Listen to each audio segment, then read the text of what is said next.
celebrated our 24th wedding anniversary last month.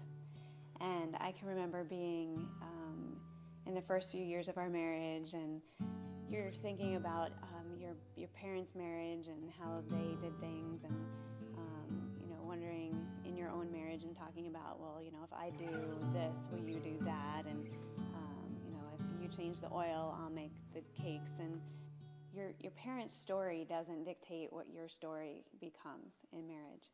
And in the first few years of our marriage, we hit some speed bumps. We ended up in counseling for a while, and we overcame a lot of stuff.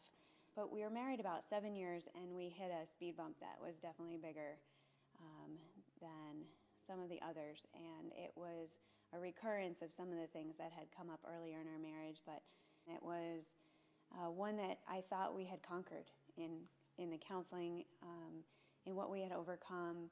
And apparently this wasn't taken care of, and I was just overwhelmed with fear and anger, bitterness one day, and doubt. Just how are we going to get through this? And asked myself some really painful questions. What do we do from here?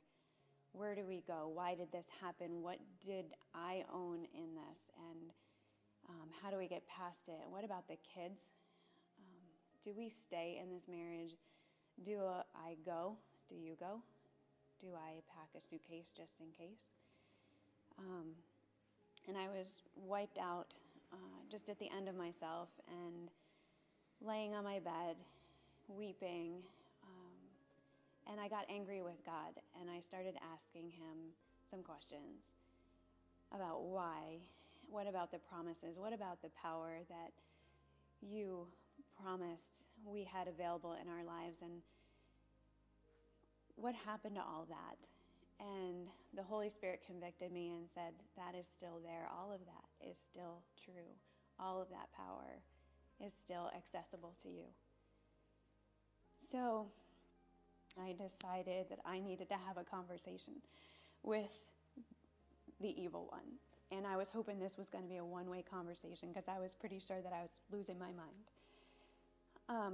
And so I gathered my thoughts and I said, okay, here we go. Satan, you're not welcome here. And you cannot have this family. You cannot have my husband. You cannot have my children. And you need to get out of my house.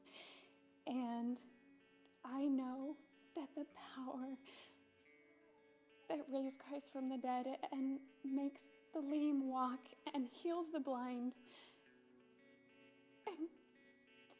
and help that woman at the well deal with the doubt that she had, that you could help her overcome, Father. That all of that has already been taken care of. And Satan cannot have my family, and he cannot not have this marriage. We are not exempt from the heaviness of life, but we have the assurance in our God that we don't have to doubt what our future is. He knows the end of the story, and we have that in our powerful God.